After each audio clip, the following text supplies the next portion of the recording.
Good morning, church, and welcome to our online Sunday celebration. We want to invite you to join us in singing praises to our God for His goodness in our lives. In Him, there's so much joy because He gave us freedom from all our burdens, all our fears, and that's why we can step out in faith today. Amen. Let's put our hands together.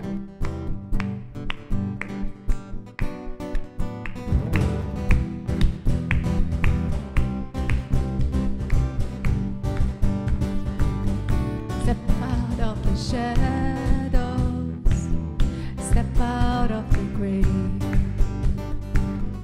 break into the wild, and don't be afraid. Run into wide open spaces, grace is waiting for you. Dance like the weight has been lifted. Grace is waiting. Where the Spirit of the Lord is, there is freedom. There is freedom. Where the Spirit of the Lord is, there is freedom. There is freedom. Come out of the dark, just as you are, into the fullness of His love. Oh, the Spirit.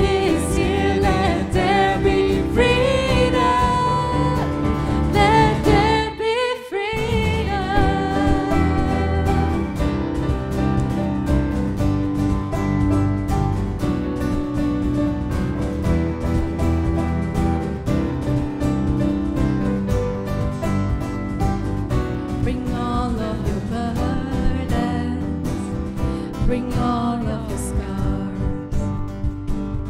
Come back to communion. Come back to the start. We're gonna run into wide open spaces. Grace is waiting for you. Dance like the weight has been lifted. Come on. Grace is waiting. Where the Spirit of the Lord is, there is freedom. There is freedom. Where the Spirit of the Lord is, there is freedom. There is freedom. Come out of the dark, just as you are, into the fullness of His love. Oh, the Spirit is here. Let there be freedom. Let there be freedom. We're going to declare that in the place where Jesus is, there is freedom, and freedom reigns. And that chains will fall, prisons shake at the sound of His name. Chains will fall, prisons shake at the sound of Jesus' name. Lives made whole, hearts awake at the sound of Jesus' name. Oh, chains will fall, prisons shake at the sound of Jesus' name. Lives made whole, hearts awake at the sound of Jesus' name. Yeah. Where the Spirit of the Lord is, there is freedom. There is freedom. Where the Spirit of the Lord is, there is freedom. There is freedom.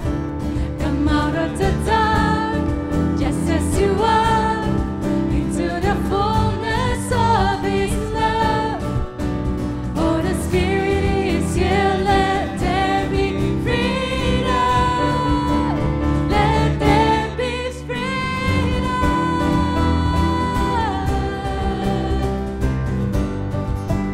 Let there be freedom. Come on. Let there be freedom.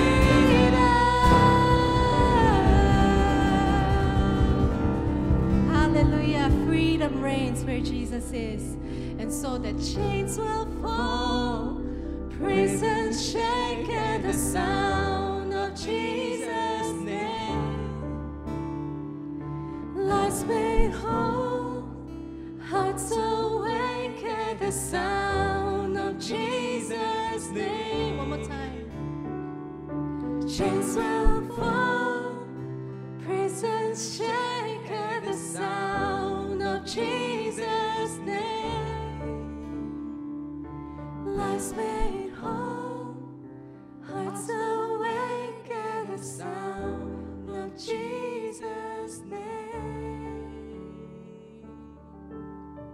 Jesus' name. Oh, freedom.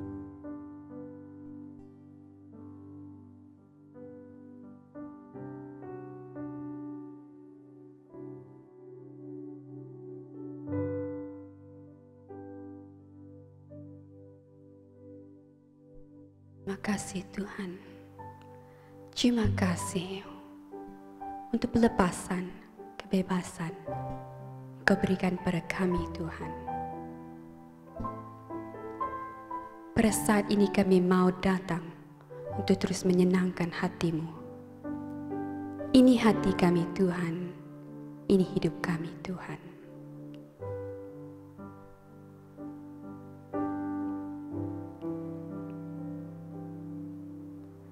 Tuhan, ku mau menyenangkan-Mu. Tuhan, bentuklah hati ini jadi bejana untuk hormat-Mu, cermelang bagai emas murni. Tuhan, ku serahkan hatiku, semua ku berikan padamu.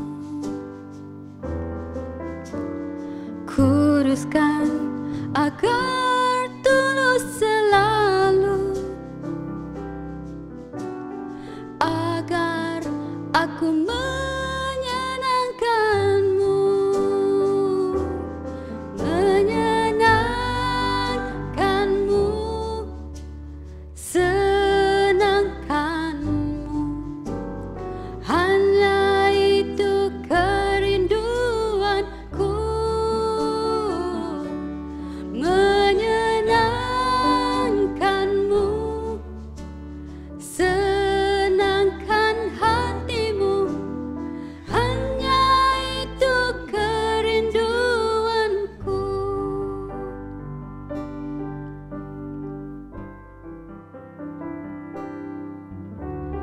Tuhan, ku mau menyenangkan-Mu.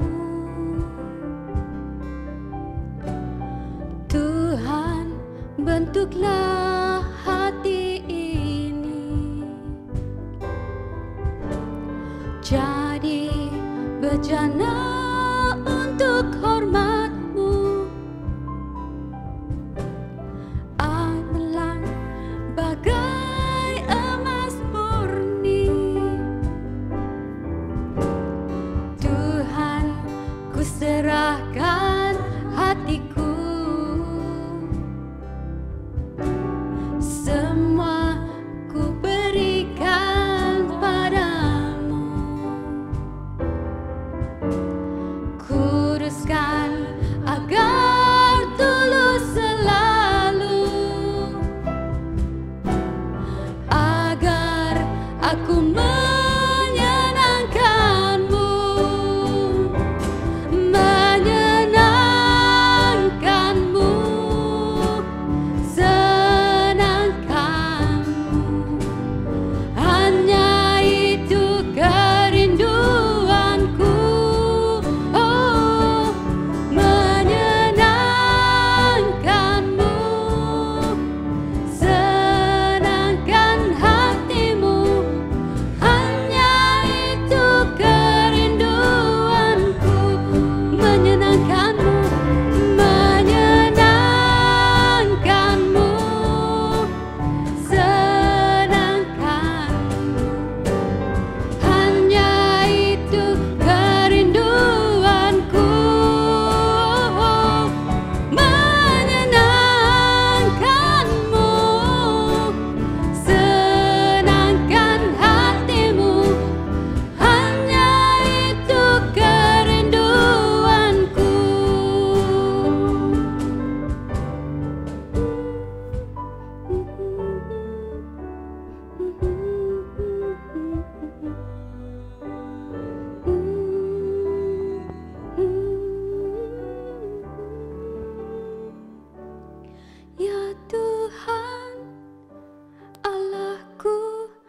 cuma menyenangkan-Mu.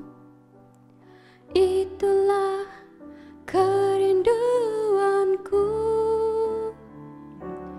Tiada Tuhan Allah yang layak ku sembah, karena Kau Tuhan Maha Mulia. Ini hati kami, pakailah hidup kami, pakailah sesuai kehendak-Mu, agar hidup kami terus memuliakan-Mu dengan menyatakan kebenaran kasih-Mu. Menyenangkan-Mu, senangkan-Mu, hanya itu kerinduanku. Menyenangkan-Mu, senangkan hati-Mu, hanya itu kerinduanku. Menyenangkan-Mu, senangkan-Mu, hanya itu kerinduanku. Menyenangkan-Mu, senangkan hati-Mu, hanya itu kerinduanku. Hanya itu kerinduanku. Hanya itu kerinduanku.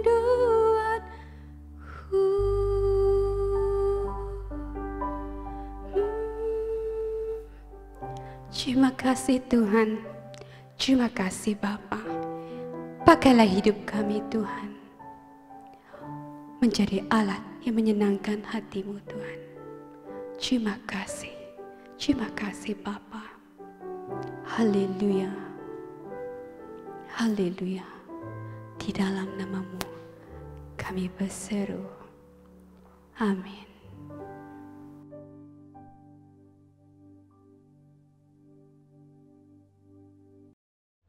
May our lives please the Lord. Kiranya hidup kita berkenan di hadapan Tuhan. We long for God. Kita merindukan Tuhan. Let's just also come before the Lord right now Marilah kita datang kepada Tuhan saat ini and give ourselves as we listen to God's word. dan memberikan hati kita pada bersamaan kita mendengarkan firman Tuhan. Lord Jesus, Tuhan Yesus, we long for you kami merindukan Engkau. and let our lives please you. Kiranya hidup kami berkenan di hadapan-Mu. Today as we listen to the word, Bersamaan kami mendengarkan firman-Mu, let our lives as well be living sacrifices to you, kiranya hidup kami menjadi kesaksian yang hidup, that we will be your disciples, sehingga kami akan menjadi murid-Mu your witnesses. dan juga kesaksi-Mu. In the name of Jesus we pray. Dalam nama Tuhan Yesus kami berdoa. Amen. Amen. Now today we will be starting on a new series called Across the Street.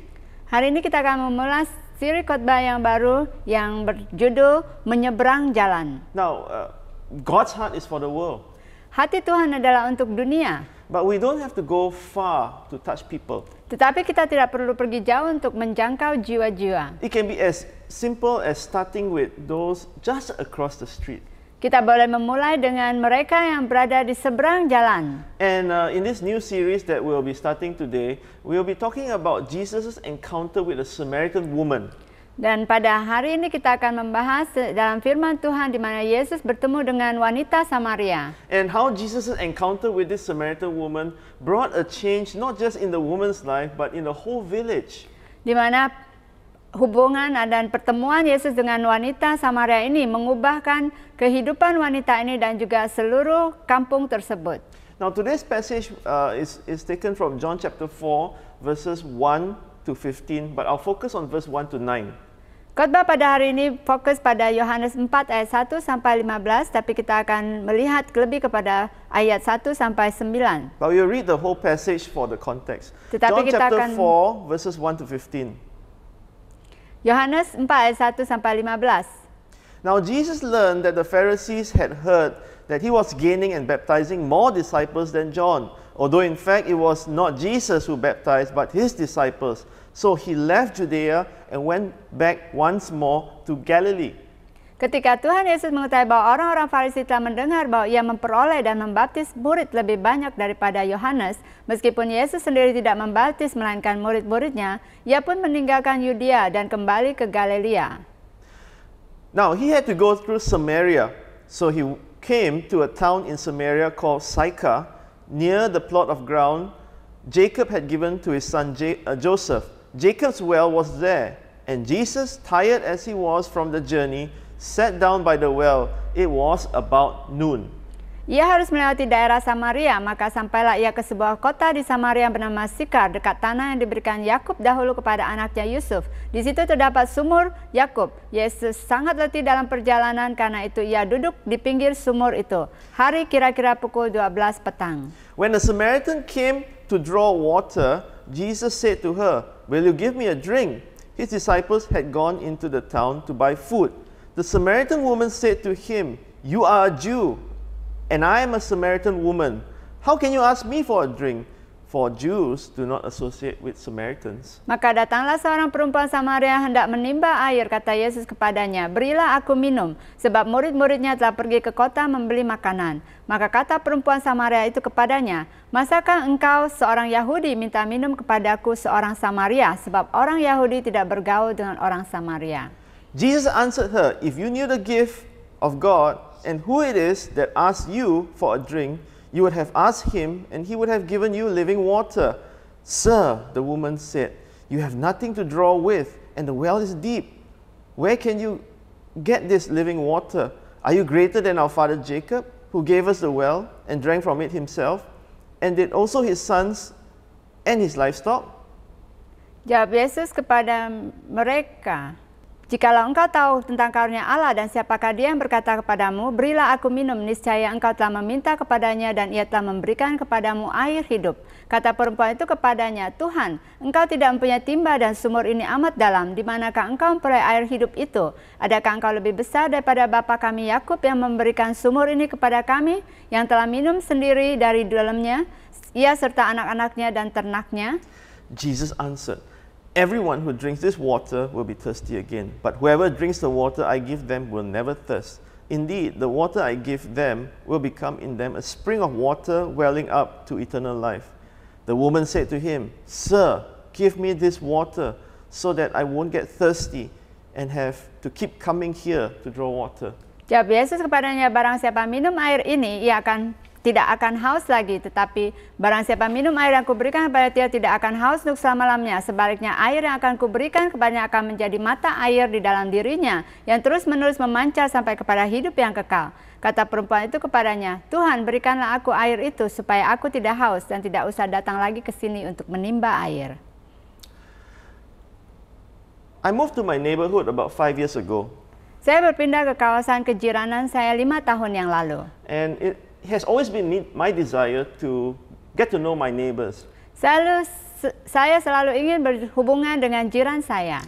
And I would often walk around the street, and I would also even bring my daughter to go cycling or to just play outside. Saya selalu berjalan di kawasan kejiranan saya bersama dengan anak perempuan saya dan bawa dia untuk berbasikal.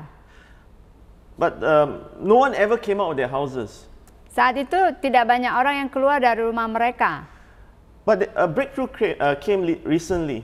Tetapi beberapa saat ini ada penerobosan terjadi. And just after the MCO, more and more things were lifted, and we were able to go out to play again.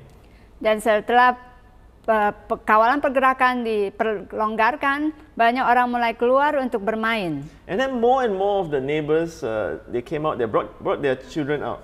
Dan banyak sekali jiran yang mulai membawa anak-anak mereka keluar untuk bermain. And so today we have 4 families and a total of about 7 children who are playing in the neighborhood. Dan saat ini kita ada sekitar 4 keluarga dan kira-kira 7 kanak-kanak yang bermain di sekitar kawasan kejiranan. And my goal is to be a blessing to my neighbors. Dan saya berharap saya menjadi berkat bagi jiran-jiran saya. Now, we are surrounded by people around us, Kita dikelilingi oleh orang-orang di sekitar kita and they are yet to know the Lord Jesus. yang belum mengenal Tuhan Yesus. How can we make an impact? How can we connect with them? Bagaimana kita berhubungan dengan mereka? Now, in this series, we will be looking at John chapter 4 Dan pada siri ini kita akan melihat dalam buku Yohanes 4 and how Jesus turned an ordinary situation into an extraordinary supernatural encounter with God for the woman and also the people in the village. di mana Yesus mengubah keadaan yang kelihatannya biasa menjadi pengalaman luar biasa bagi wanita di tepi sumur ini. Now, today we will be talking about breaking barriers. Hari ini kita akan melihat tentang melewati perbatasan. Okay, let's just look at this passage of what was happening with Jesus. Dan kita melihat daripada firman Tuhan ini bagaimana Yesus melakukan hal ini. Now, Jesus had been gaining more and more disciples, Yesus telah memiliki banyak murid-murid. and his own disciples had been baptizing more and more people. Dan juga murid-muridnya telah membaptis banyak orang. Now, this attracted the attention of the Pharisees, Dan ini membawa perhatian kepada orang-orang Farisi, and they noted that Jesus was gaining even more disciples than John the Baptist. di mana mereka melihat bahwa Yesus memiliki lebih banyak murid dibandingkan dengan Yohanes Pembaptis. Jesus knew that the Pharisees found out about it, and he decided to withdraw from Judea to go back to Samaria. Dan Yesus mengetahui hal itu dan dia mulai memundurkan dirinya untuk pergi ke Galilea. And so his disciples and him, they left Judea and went up north towards Samaria. Jadi Yesus bersama dengan murid-muridnya meninggalkan Yudea dan pergi ke Galilea. Okay, Galilee. And they went through this place called Samaria. Dan mereka melintasi daerah Samaria. Now, the Samaritan, they were a people. Orang-orang Samaria adalah orang-orang Samaria. Now, the Jewish people had issues with the Samaritans. Dan orang-orang Yahudi memiliki masalah dengan orang Samaria. Because the Samaritans were people who used to be Jews, but they intermarried with people with different people. Jadi orang Samaria dahulunya adalah orang-orang Yahudi yang menikah dengan orang-orang yang bukan Yahudi. And with that, they also mix in different beliefs from the intermarriages. Dikarenakan hal itu, mereka membawa kepercayaan-kepercayaan yang berbeza daripada yang diakibatkan oleh perkawinan tersebut. And so they deviated from the Jewish traditions and the Jewish laws. Itu menyebabkan mereka berpaling daripada ajaran-ajaran Yahudi atau hukum-hukum Taurat. And they only believe in the first 5 books of the Old Testament. They didn't believe in the prophets Jadi and other mereka books. Jadi mereka hanya mempercayai 5 buku pertama Alkitab dan mereka tidak mempercayai buku nabi-nabi. The Samaritans even made a temple in Mount Gerizim. Dan mereka juga membina kuil mereka sendiri di Gunung Gerizim. And so the Jews believed that if they interacted with the Samaritans, they will be defiled. Dan orang-orang Yahudi percaya bahwa jika mereka berinteraksi dengan orang-orang Samaria, mereka akan tercemar. And some ultra-religious Jews would avoid going through Samaria because they didn't want to be defiled by the Samaritans. Dan banyak orang Yahudi lebih suka menghindari orang Samaria dengan mengambil jalan lain supaya mereka tidak tercemar oleh orang-orang Samaria. They could even take a longer route to cross across the Jordan, go up north a bit, and then cross back the Jordan, avoiding going through Samaria. Jadi mereka memilih untuk mengambil jalan yang lebih panjang dengan menyeberangi sungai Yordan dan menyeberangi lagi setelah mereka melewati Samaria. Now it says that Jesus had to go through Samaria. Dikatakan di sini bahwa Yesus harus melewati Samaria. It wasn't because that he didn't want to go through Samaria. Bukan karena dia tidak mau melewati Samaria, and it wasn't because it was an abnormal route, atau itu bukan suatu jalan yang tidak seperti biasanya. but the main reason is that it was a divine appointment. Tetapi hal yang terutama adalah di mana adanya pertemuan ilahi. That Jesus was to meet this woman and to reach out to her. Di mana Yesus akan bertemu dengan wanita Samaria ini dan menjangkau dia. That God had wanted this woman to hear the gospel from Jesus.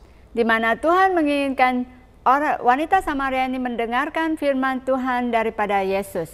And you know, sometimes we come to situations where God brings people into our lives, or we get involved in people's lives so that God can touch them. Dan seperti kehidupan kita juga, kadang kita akan berjumpa dengan seseorang di mana kita dapat menjangkau hidup mereka. And so sometimes God just creates opportunities for us, or He supernaturally brings us in contact with certain people so that they can hear the gospel.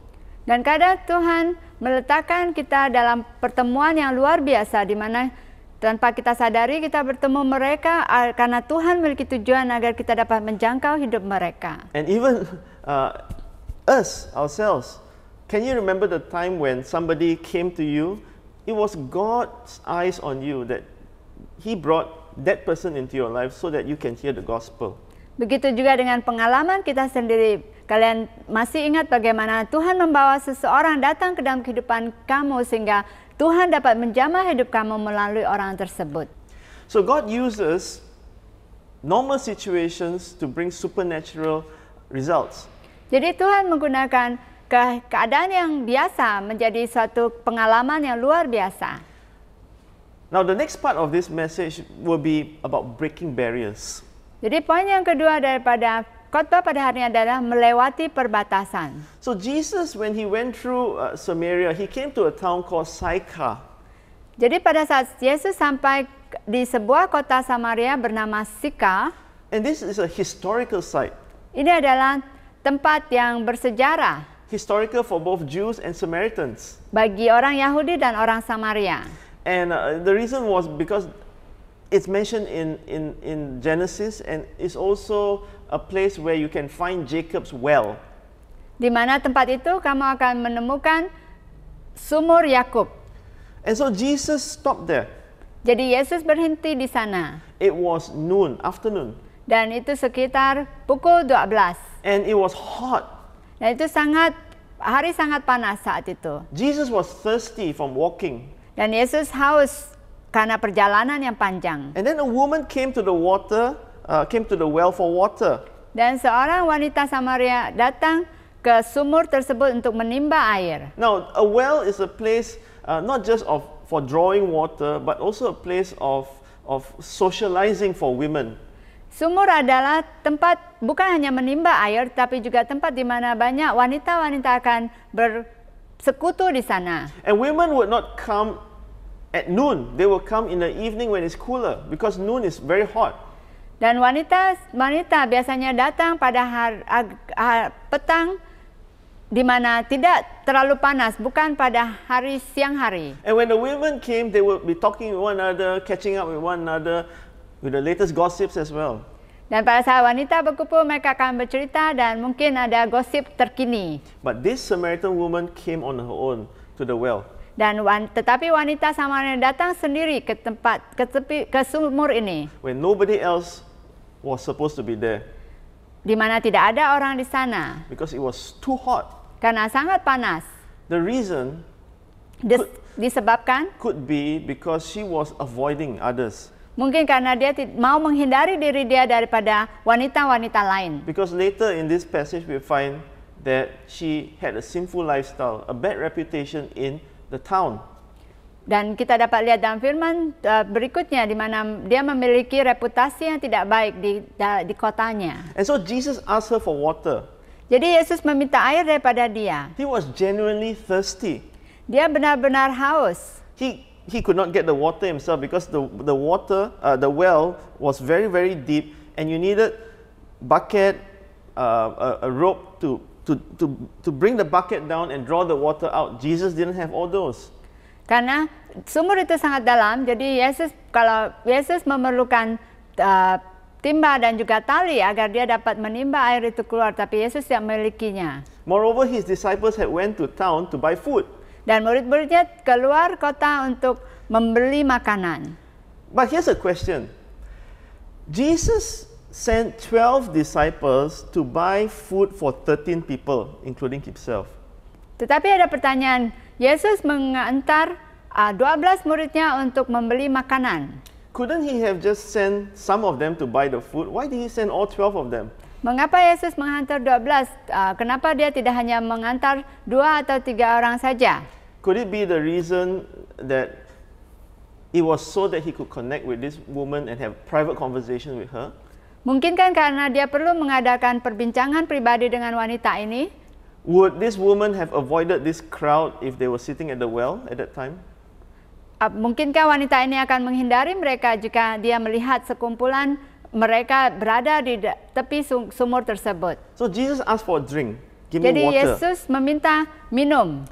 And this surprised the woman. Ini mengejutkan wanita tersebut. She was surprised Dia terkejut.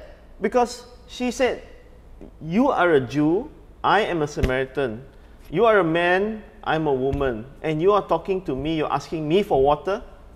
Dan karena dia berpikir kamu adalah seorang Yahudi dan saya seorang Samaria, dan kamu adalah seorang lelaki dan saya seorang wanita. Kenapa kamu minta air minum daripada saya? Because Jesus in doing this was breaking some cultural norms, breaking some cultural barriers.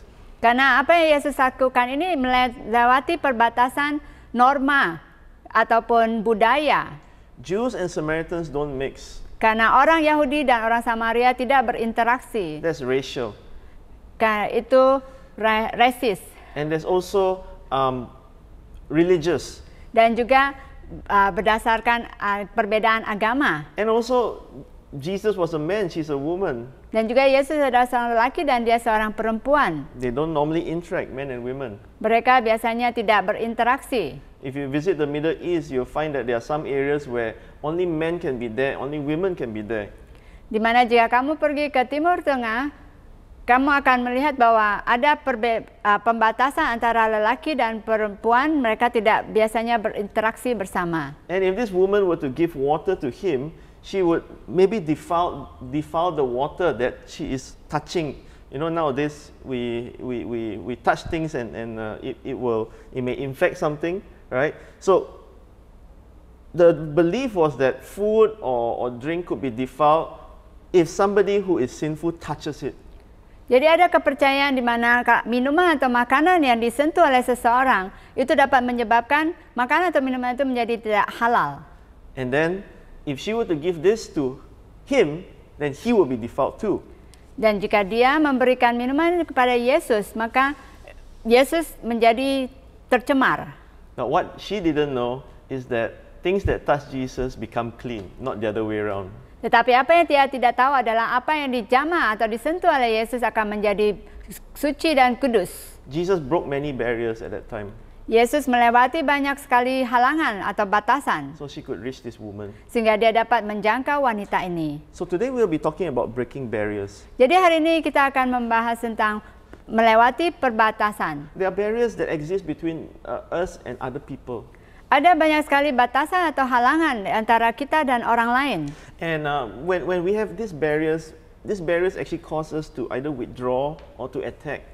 Dan batasan atau halangan ini menyebabkan kita untuk mundur ataupun menyerang. We can be prejudiced against a person. Kita mungkin memiliki prejudice kepada seseorang. We could have fear. Ataupun kita takut. Maybe anger or hate. Ataupun kemarahan atau kebencian. And those barriers exist between us. Dan halangan tersebut ada di antara kita. And we need to break those barriers. And the first step to break those barriers is to actually acknowledge that we have those barriers. Jadi kita perlu melewati batasan-batasan tersebut. Dan cara pertama yaitu di mana kita mau mengetahui apakah batasan-batasan tersebut. Now these barriers between us and some other groups of people exist. Maybe it comes from our family background. Jadi batasan atau halangan ini mungkin dikarenakan latar belakang keluarga kita. It could be some religious teachings or some books that we have read before. Atau disebabkan karena buku ataupun kepercayaan-kepercayaan yang kita miliki sebelumnya. And maybe it could be bad experiences with someone who is from a different community. Ataupun karena pengalaman-pengalaman yang tidak baik yang kita hadapi sebelumnya dengan komunitas-komunitas yang berbeza. Or maybe even our friends by influence, they influence us and then we have certain prejudice against another group of people. Ataupun disebabkan pengaruh daripada kawan kita menyebabkan kita memiliki prejudis dengan kumpulan ataupun sekelompok orang. And then we categorize certain people and we stereotype them and we think they're like that. Dan kita mulai mengkategorikan kumpulan orang dan juga memberikan pandangan yang seperti itu. And so we need to break those barriers. Jadi kita perlu melewati batasan tersebut. That our heart will be enlarged for people who are different from us. Sehingga hati kita akan terbuka, ada lebih besar untuk menerima orang lain. So let's deal with just four of these barriers. Mari kita mengatasi 4 halangan atau batasan ini. The first thing is about a different lifestyle, maybe a sinful lifestyle. Yang pertama itu mungkin gaya hidup yang berdosa. Later we find that this woman had at least 5 men in her life. Dalam firman Tuhan, kita dapat mengetahui bahwa wanita ini mempunyai sekurang-kurangnya 5 lelaki sebagai pasangannya. 5 partners. 5 pasangan. She was promiscuous. She had many partners. Dia memiliki banyak pasangan. And if God can open His heart to her, jika Tuhan dapat mengampuni dia, let our heart also be open to people who have done wrong in the past.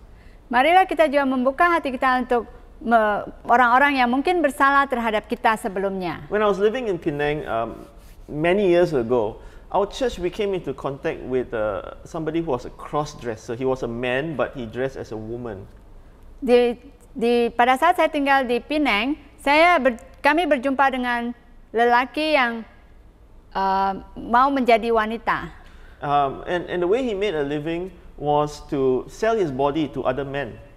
Bagaimana cara dia mencari nafkah, yaitu menjual tubuhnya untuk kepada lelaki. And his price was lower than a woman prostitute.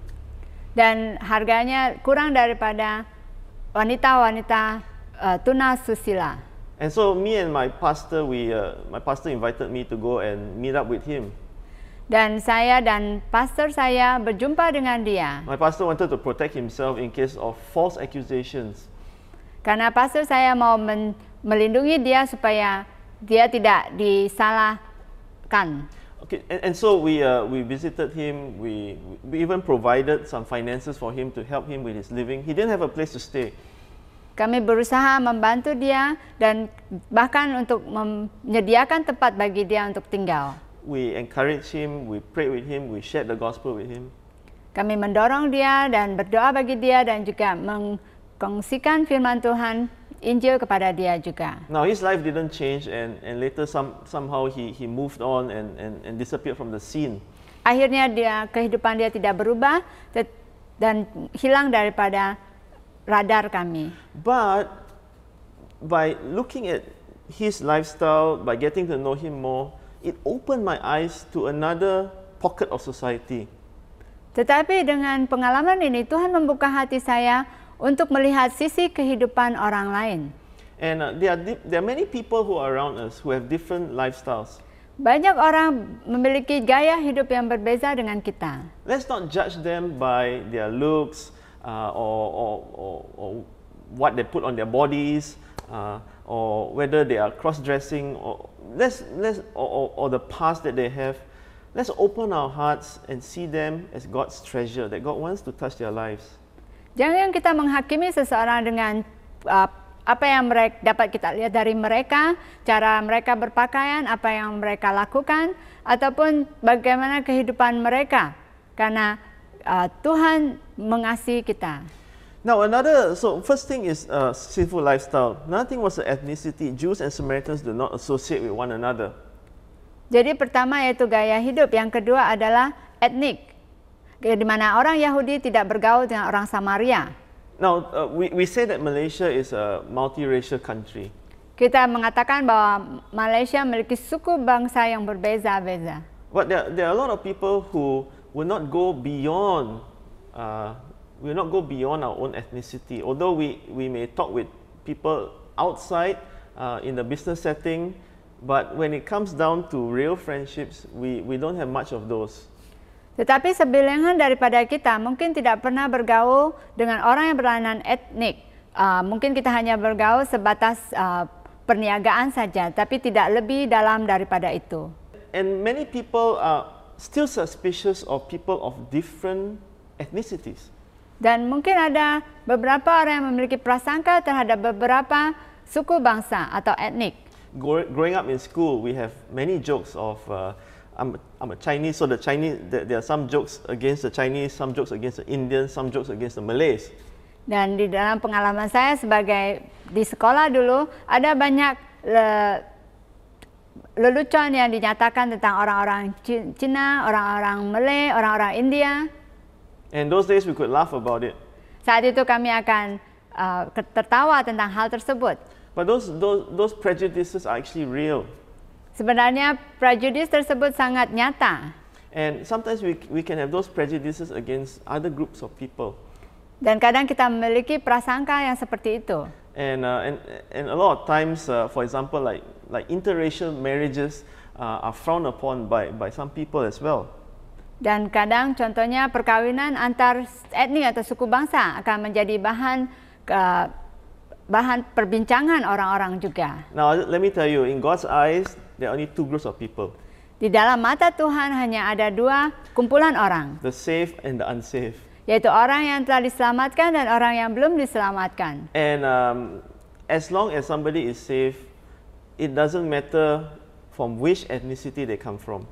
Jadi selama orang itu telah diselamatkan, tidak penting daripada etnik atau suku bangsa apapun dia All are berasal. equal in God's sight. Semua adalah sama di mata Tuhan. Now, one thing I found about about how to bridge the gap or breaking the barriers between different ethnic groups is language. Salah satu cara yang saya temukan untuk melewati batasan daripada suku bangsa ini adalah melalui bahasa. Now, Jesus spoke the same language as the woman.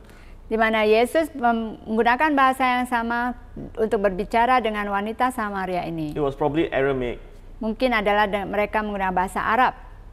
Aramaic. So, but Jesus could also speak Koine Greek. Tapi Yesus juga dapat menggunakan bahasa Greek. Yunani. And he also knew Hebrew. Dan dia juga tahu bahasa Ibrani. Now, languages are important. Bahasa sangat penting. Now, as a Malaysian, Sebagai orang Malaysia, Malay language is important bahasa Malay sangat penting. because most people can speak Malay. Karena kebanyakan orang dapat berbahasa Malaysia. English is important Bahasa Inggris penting. because it's an international and business language. Karena itu adalah bahasa antara bangsa. For me as a Chinese, Chinese is important. That's why I'm learning Chinese. Sebab bagi saya seorang Cina, bahasa Cina penting. Itu sebabnya saya belajar bahasa Cina. Many years ago, I prayed to God, God, please help me learn Chinese. More than 20 years ago. 20 tahun yang lalu saya berdoa agar saya dapat belajar bahasa Mandarin. And not long after that, a few years after that, there was an opportunity for me to share the gospel with one uncle who only spoke Chinese. Dan beberapa tahun kemudian ada kesempatan bagi saya untuk mengkongsikan Injil kepada seorang uncle yang hanya dapat mendengar dan berbahasa Mandarin. He was ready to receive Christ. Dia bersedia untuk menerima Yesus.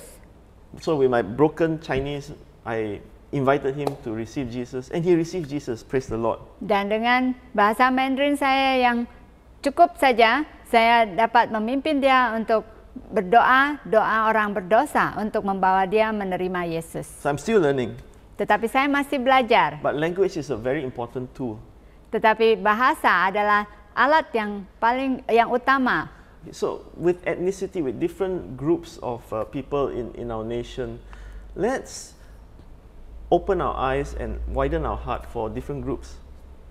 Jadi dengan banyaknya suku bangsa di negara kita, mari kita buka hati kita untuk banyak suku bangsa ini. The third thing is religion. Hal yang ketiga adalah agama. The people around us, we are surrounded by people who are different from us. Kita juga dikelilingi oleh orang-orang yang berbeza dengan kita. But as Christians, when we are in Hope Church, for example, there's a tendency that more and more of our contacts are only Christians. Dan sebagai anggota gereja pengharapan, tanpa kita sadari mungkin kita hanya memiliki hubungan dengan orang-orang di gereja saja. And we have less and less contact with people who are outside of the faith. Dan kita mulai kurang memiliki hubungan dengan orang-orang di luar gereja ataupun di luar daripada iman kita. Even our colleagues are not even close friends if they are not Christians. Mungkin juga teman atau rekan sekerja kita bukan teman akrab kita lagi. But we need to connect with people who are outside the faith to be able to touch them. Tetapi kita perlu berhubungan dengan mereka agar dapat kita menjangkau mereka. And then we can even have meaningful discussions, spiritual discussions. Dan mungkin kita dapat memiliki diskusi yang bermakna tentang perbezaan agama. We can ask them what they believe in about God. Tentang kepercayaan mereka, apa yang mereka percaya tentang Tuhan. And when we listen to them, we can also tell them of our God as well. Dan pada saat kita mendengar daripada mereka, kita juga dapat berkongsi tentang Tuhan kita. Now the fourth thing is actually gender. Dan yang keempat adalah jantina. Jesus was talking to a woman. Yesus bercakap dengan wanita. And men and women were not normally interact like this.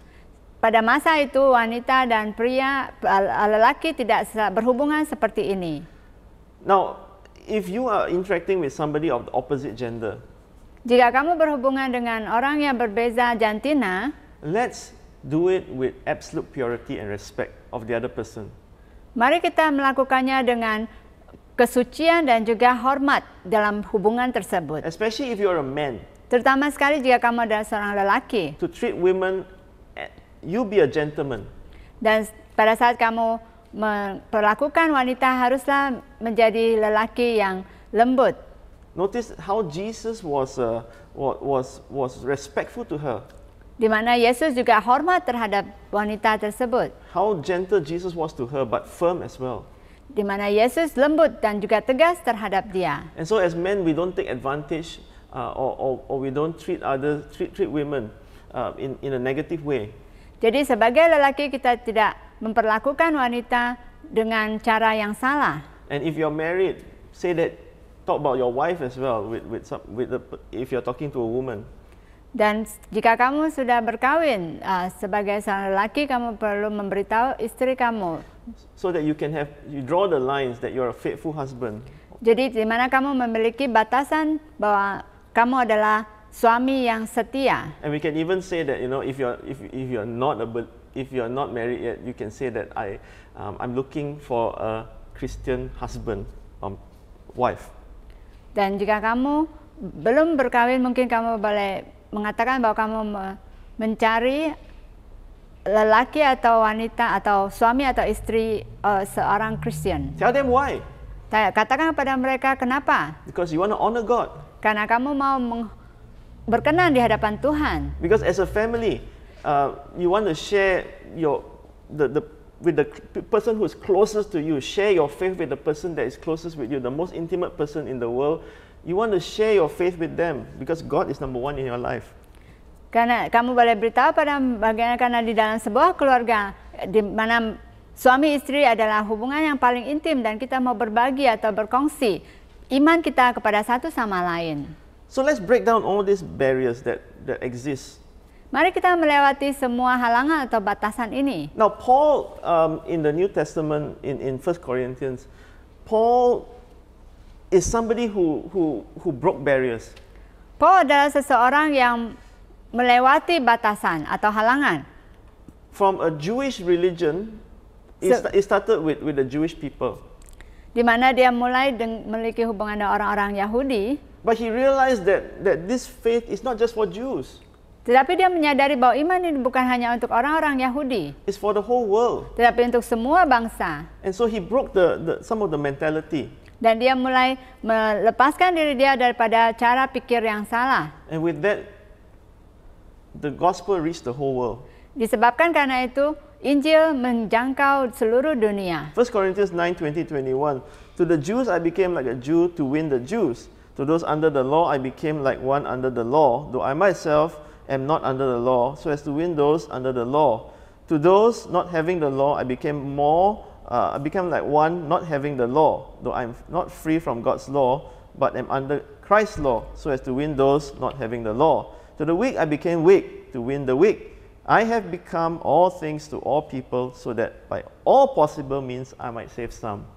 Demikianlah bagi orang Yahudi aku menjadi seperti orang Yahudi supaya aku memenangkan orang Yahudi. Bagi orang-orang yang hidup di bawah hukum Taurat, aku menjadi seorang yang hidup di bawah hukum Taurat. Sekalipun aku sendiri tidak hidup di bawah hukum Taurat, supaya aku dapat memenangkan mereka yang hidup di bawah hukum Taurat. Bagi orang-orang yang tidak hidup di bawah hukum Taurat, aku menjadi seperti orang yang tidak hidup di bawah hukum Taurat. Sekalipun aku tidak hidup di luar hukum Allah, karena aku hidup di bawah hukum Kristus, supaya aku dapat memenangkan mereka yang tidak hidup di bawah hukum Taurat. Bagi orang yang lemah, aku menjadi seorang yang lemah, supaya aku dapat menyelamatkan mereka yang lemah. Bagi semua orang, aku telah menjadi segala-galanya, supaya aku sedapat mungkin memenangkan beberapa orang di antara mereka. Paul was flexible, he was adaptive. Jadi Paulus sangat fleksibel dan dia adaptif. He was among the people so that he could win them over. Dia bersama dengan orang-orang agar dia dapat memenangkan mereka. But there's one person who made even a greater, broke even greater barriers than that. Tetapi ada seorang yang melewati batasan yang lebih besar lagi, It is Jesus himself. yaitu Yesus sendiri. In John 1:14, the Word became flesh and made his dwelling among us. Di mana dikatakan dalam Yohanes 1:14, firman itu telah menjadi manusia dan diam di antara kita. God became flesh. He broke the barrier between the divine and humans.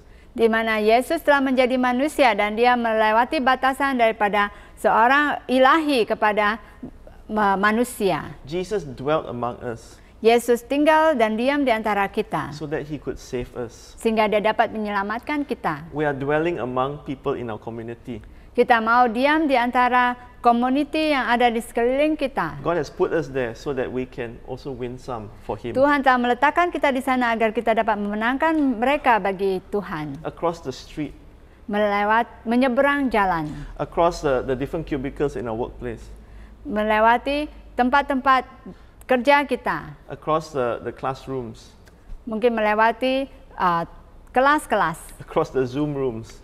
atau melewati ruang Zoom. Open our eyes, Buka mata kita, pray, berdoa, and let's connect with people around us. dan mari kita berhubungan dengan orang-orang di sekitar kita. May the Lord help us to break those barriers that are in us.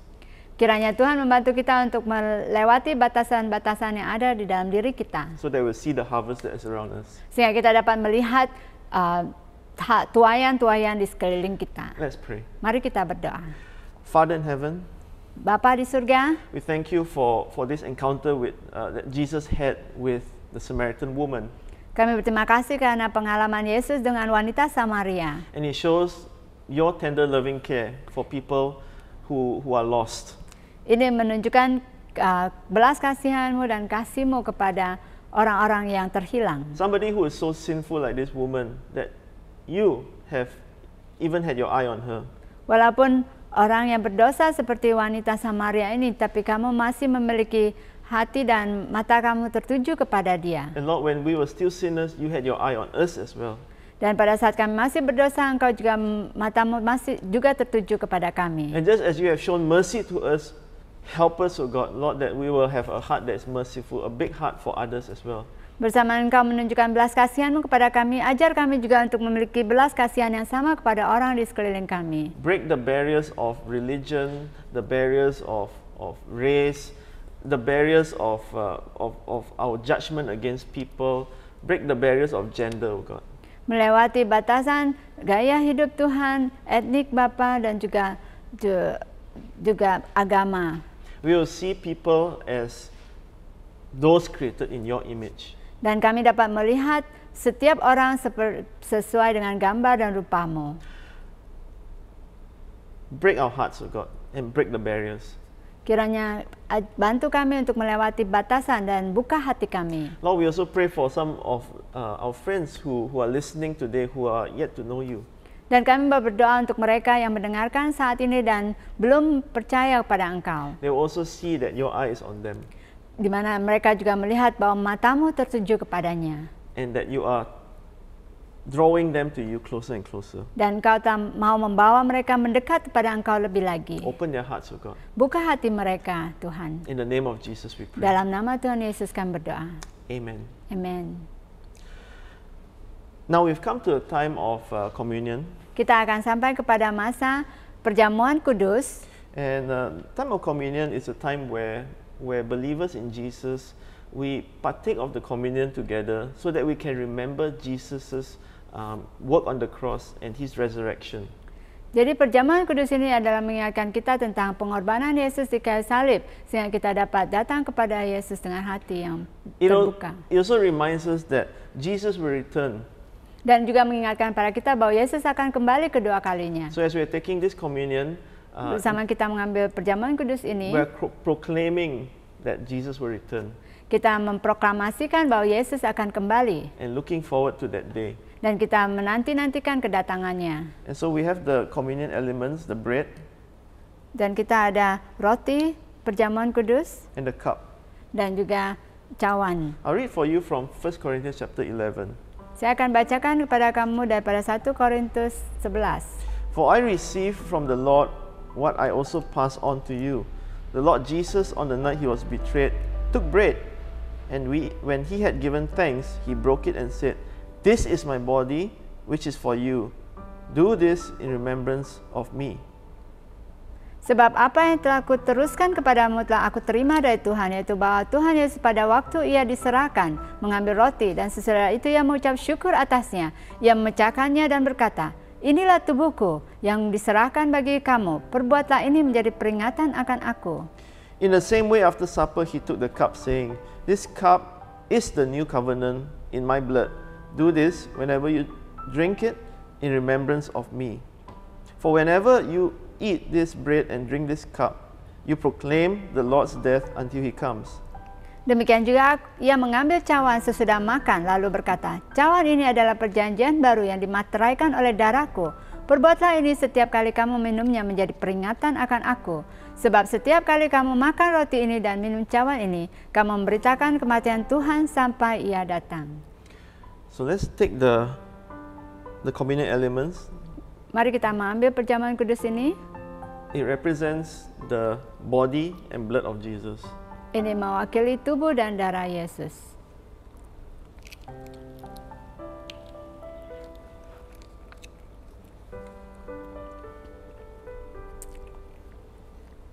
Let's pray.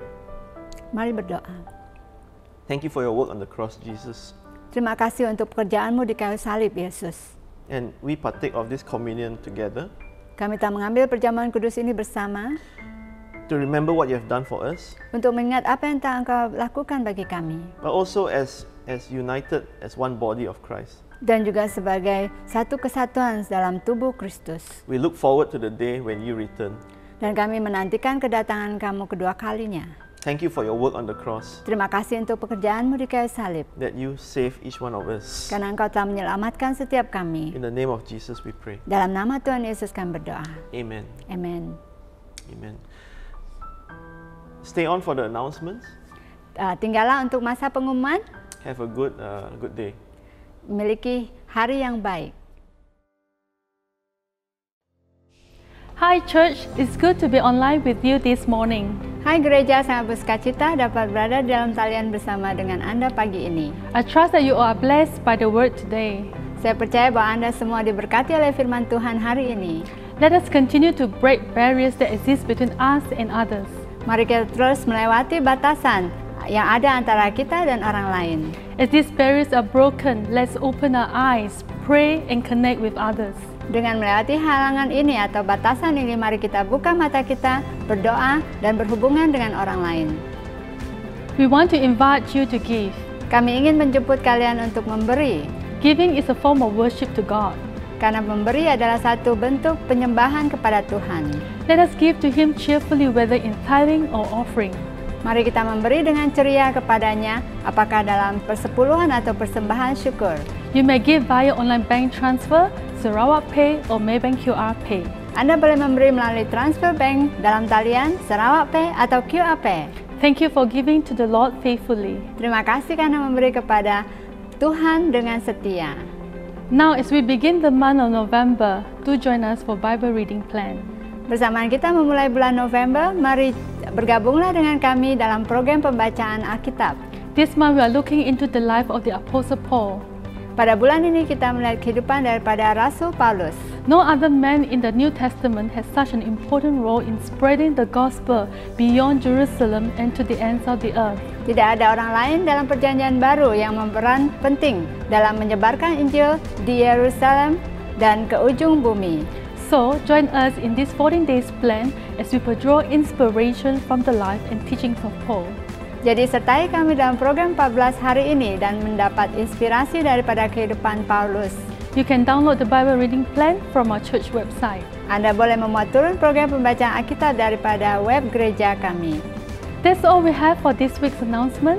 Itu saja pengumuman minggu ini. Have a fruitful week ahead, loving God, loving others. Semoga kamu memiliki minggu yang diberkati, mengasihi Tuhan dan mengasihi orang lain. See you next week. Bye-bye. Jumpa minggu depan. Bye-bye.